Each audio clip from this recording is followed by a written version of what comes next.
শুধুমাত্র আমি তোমাকে সেন্টেন্স মেক করা শেখাবো, এইটুকু জাস্ট ভিডিও আকারে দেখবে, ক্লাসটি করবে, কিন্তু তুমি নিজে প্র্যাকটিস করবে না, তাহলে তুমি ইমপ্রুভ করতে পারবে না। আমি যা করতে বলি তা করো, যা শুনতে বলি তা জাস্ট মনোযোগ সহকারে শোনো, ইনশাআল্লাহ তুমি দ্রুত ফলাফল পাবে। কেননা আমি যা দিচ্ছি এগুলো হয়তো বা আমার জীবনে অনেক পর্যায়ে শিখে শিখে এসেছি, তারপরে তোমাকে আমি দিচ্ছি। কিন্তু জাস্ট ভিডিওটি জাস্ট হয়তো বা কয়েক মিনিট দেখলা বা ক্লাসটি সম্পূর্ণ করলা কিন্তু প্র্যাকটিস করলে না, তা কিন্তু কখনোই হবে না। তোমাকে যা বলি তা শোনো। প্রতিদিন 100টি করে বাক্য অবশ্যই গঠন করবে। আমি যা দেখাতেছি, আমি হয়তো বা এখানে 20টি 30টি দেখাতেছি, 100টি করে বাক্য দেখাতে গেলে তো হিউজ পরিমাণ টাইম লাগবে। সেই টাইমটা আমি নিচ্ছি না, তবে সেই টেকনিকটা শিখিয়ে দিচ্ছি, এই টেকনিকে করো এবং প্র্যাকটিস করার দায়িত্ব কিন্তু তোমার, আমার নাম। সে লক্ষ্য করো, যেটা আমরা আজকে শিখতেছি সেটা হচ্ছে বোথ ডট ডট অ্যান্ড ব্যবহার করলে দুটি বিষয়কে সমান গুরুত্ব দিয়ে উল্লেখ করা হয়। অর্থাৎ বোথ ডট ডট অ্যান্ড এর ব্যবহারটা আমি তোমাকে শেখাতেছি আজকে, যে এটি তখনই ব্যবহার করবে যখন সাধারণত দুটি বিষয়কে সমান গুরুত্ব দেওয়া হয়, তখনই তুমি বোথ ডট ডট অ্যান্ড কে ব্যবহার করবে। এর অর্থ হচ্ছে উভয়ে ডট ডট এবং, অথবা এবং ডট ডট উভয়ে, এরকম আসে। তবে এটার বাংলা মিনিং ওই রকম ভাবে আইডেন্টিফাই করা যায় না যে বোথ ডট ডট অ্যান্ড। এটা হচ্ছে উভয়, দুটি, অর্থাৎ বিশেষ করে দুটি বিষয়ে সমান গুরুত্ব যখন দেব তখন বোথ ডট ডট অ্যান্ড কে ব্যবহার করবো আমি। সো সরাসরি আমি এক্সাম্পলে চলে যাচ্ছি, আর তেমন কোনো এমন কোনো গঠন নেই যে এই গঠনটা ফলো করবে। জাস্ট আমি তোমাকে যেটা বলি সেটাই একটু শোনো, এক্সাম্পল গুলো লক্ষ্য করো, তাহলে তুমি হিউজ পরিমাণে সেন্টেন্স মেক করা শিখে যাবে। লক্ষ্য করো যে both Rubel and Dinantika are hard working, যে রুবেল এবং দিনান্তিকা উভয়ে পরিশ্রমী। জাস্ট এই অংশটুকু হচ্ছে আমাদের কোথায় বসেছে, যে এই অংশটুকু হচ্ছে সাবজেক্ট পজিশনে বসেছে, যে বোথ অ্যান্ড, এটা হচ্ছে ডট ডট অ্যান্ড বসেছে, মাঝে হচ্ছে রুবেল এবং দিনান্তিকা। জাস্ট এটা কি মাঝখানে কিন্তু আমাদের বসে গিয়েছে। জাস্ট লক্ষ্য করো যে বোথ ডট ডট অ্যান্ড, এটা হচ্ছে সাবজেক্ট পজিশনে বসেছে। কোনো জায়গায় দেখবে যে ভার্বের পরে বসতে পারে অথবা অবজেক্ট পজিশনে বসতে পারে, এটা নিয়ে কোনো ঝামেলা নেই। জাস্ট তোমার কাজ হচ্ছে দুটো বিষয়কে গুরুত্ব দেওয়া। সো এখানে হচ্ছে তুমি বাংলা দেখলে বুঝতে পারবে রুবেল এবং দিনান্তিকা উভয়ই পরিশ্রমী। সো গুরুত্ব দিতে হবে রুবেল এবং দিনান্তিকাকে, যে এরা দুজনেই এই কাজটা করতেছে। So both Rubel and Dinantika, এরপর হচ্ছে আমাদের ভার্ব আর হার্ডওয়ার্কিং। আর একটি কথা মাথায় রাখবে, সেটা হচ্ছে যখন বোথ ডট ডট অ্যান্ড হচ্ছে সাবজেক্ট পজিশনে বসবে, এর পরবর্তী যে ভার্বটি থাকবে তা হচ্ছে প্লুরাল হবে।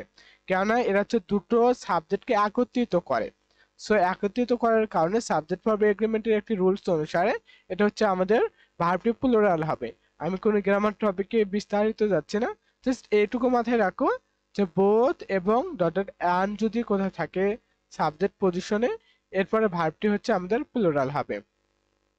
সো লক্ষ্য করে এরপরে, অথবা তুমি চাইলে আমি যেভাবে তোমাকে বলতে পারি সেটা হচ্ছে তুমি চাইলে এই ভার্বগুলো, সরি বাংলা অর্থগুলো, এগুলো প্রথমে দিয়ে প্র্যাকটিস করতে পারো। জাস্ট লক্ষ্য করো কিভাবে, যে সেই ইংরেজি এবং বাংলা উভয় ভাষায় অনর্গল কথা বলতে পারে, যে সে কথা বলতে পারে। জাস্ট এখানে লক্ষ্য করো কথা বলে, হি স্পিক, অথবা এখানে আমরা চাইলে সি দিতে পারি। এখন যদি পুরুষবাচক হয় হি, আর যদি স্ত্রীবাচক হয় তখন সি কে ব্যবহার করব। এরপর হচ্ছে কথা বলে, আর কথা বলার ইংলিশ কি, স্পিক। যে এখন এখানে কি ভার্বের সঙ্গে এস বাই এর যুক্ত হয়েছে, এই কারণে সেটা হচ্ছে subject third person singular number হওয়ার কারণে ভার্বের সঙ্গে এস বাই এর যুক্ত হয়েছে। সো এরপরে কি, এরপর হচ্ছে আমাদের ইংরেজি এবং Bangla, both English and Bengali, যে উভয়ে। এখন লক্ষ্য করে অ্যান্ড ডট ডট উভয় থাকতে পারে, যে ফ্লুয়েন্টলি, যে সে ইংরেজি এবং বাংলা উভয় ভাষায় কথা বলে। সো হি অথবা she speaks both English and Bengali fluently. এরপর লক্ষ্য করো both the teacher and the student, just এই অংশটুকু লক্ষ্য করো। তুমি ট্রান্সলেশন করতে পারো না, এর মূল রিজন যে এগুলো হয়তো বা তোমার জানার ঘাটতি রয়েছে। So both the teacher and the student, শিক্ষক এবং স্টুডেন্ট উভয়ে, শিক্ষক এবং স্টুডেন্ট উভয়ে ওয়ার হ্যাপি, যে সুখী ছিল, উইথ দ্য রেজাল্ট, রেজাল্টের জন্য বা রেজাল্ট নিয়ে। উইথ অর্থ হচ্ছে সাথে ব্যবহার হয়, উইথ কি সাধারণত সাথে ব্যবহার হয়, যে শিক্ষক এবং ছাত্ররা বা স্টুডেন্টরা উভয়ে ফলাফল নিয়ে খুশি ছিল। জাস্ট লক্ষ্য করো, ইমাজিন করে এইভাবে যে both the student and teacher and student were happy with the result, যে শিক্ষক এবং শিক্ষার্থীরা উভয় রেজাল্ট নিয়ে খুশি ছিল। সো এরপর যেটি দেখবো, ইউ ক্যান, তুমি পারো। জাস্ট আমি কিন্তু ক্যান বা ক্যানের ব্যবহারটি দেখিয়েছিলাম। এরপর হচ্ছে সাবজেক্ট কোথায় কোনটি বসাতে হবে, কিভাবে বসাবে, এগুলো শুরুর দিকের ক্লাসে আছে। জাস্ট আমরা তো সেন্টেন্স মেকিং এর অনেক দূরে এসেছি, এগুলো এখন নেই। তবে তুমি চাইলে পূর্বের ক্লাসগুলো দেখে আসতে পারো। শুধু একটি ক্লাস নিচ্ছি এমনটি না, আমি ধারাবাহিকভাবে প্রতিদিন ক্লাস নিচ্ছি। সো এখানে লক্ষ্য করো, ইউ ক্যান তুমি পারো বোথ রিড অ্যান্ড রাইট, যে পড়তে এবং লিখতে, পড়তে এবং লিখতে উভয়ে ওয়েল, যে খুবই ভালো, অর্থাৎ তুমি পড়তে এবং লিখতে ভালো পারো। এখন লক্ষ্য করো, এখানে উভয় কথাটি বাংলা মিনিং এর মধ্যে নেই। সো যখন উভয়ে, যে এখানে লক্ষ্য করো পড়তে এবং লিখতে, পড়তেও লিখতেও এখন ও এসেছে, অথবা পড়তে এবং লিখতেও উভয়ে ভালো পারে। জাস্ট এইভাবে বাংলা মিনিং আসতে পারে, কোনটাতে হচ্ছে উজ্জ্বল থাকতে পারে, এটা কোনো সমস্যা নেই। এরপর লক্ষ্য করে দা মুভি ওয়াজ, যে সিনেমাটি ছিল। জাস্ট ওয়াজ যখন থাকবে এটাকে হচ্ছে আমাদের অতীতকে নির্দেশ করবে। কাকে নির্দেশ করবে? এটা হচ্ছে অতীতকে নির্দেশ করবে। Both interesting and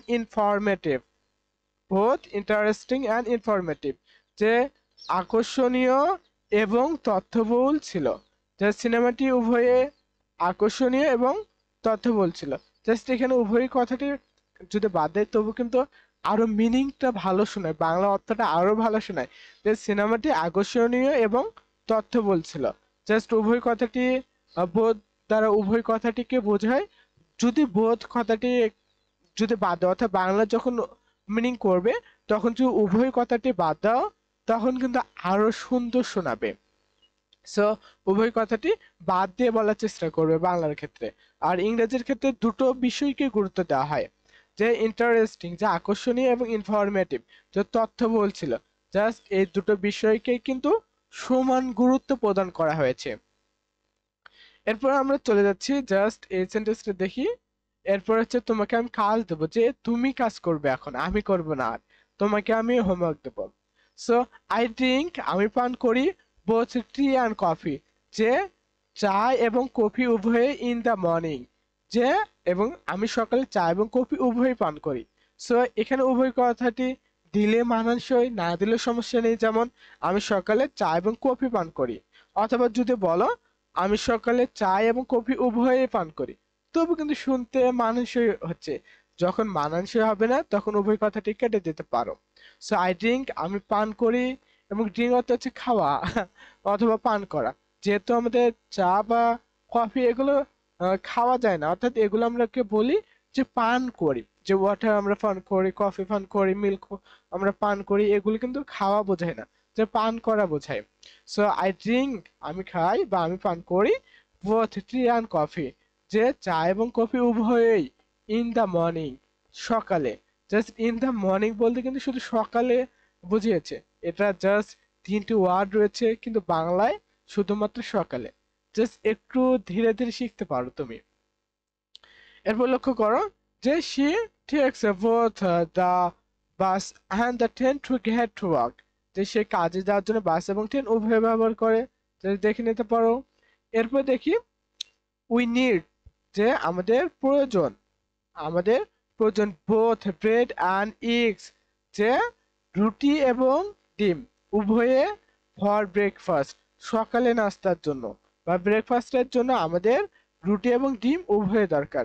just Bangla অর্থগুলো একটু দেখে নিবে। এরপর লক্ষ্য করো, ইউ শুড ইট, যে তোমার খাওয়া উচিত।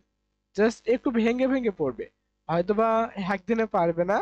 আমি বলছি মোটামুটি এই এই যাত্রাপথে এখন পর্যন্ত যারা রয়েছে তোমাদের কাছে সহজ মনে হচ্ছে, এটুকু আমি বিলিভ করতে পারি। যারা হুট করে এই ক্লাসে চলে এসেছো তোমাদের কাছে একটু কঠিন মনে হতে পারে, বাট আমি তোমাকে যে কাজটি করতে বলবো তা হচ্ছে প্রথম থেকে ক্লাসগুলো শুরু করো। আবার যে দৃঢ় মনোভাব নিয়ে ক্লাসগুলো শুরু করো, শেষ অব্দি লেগে থাকো।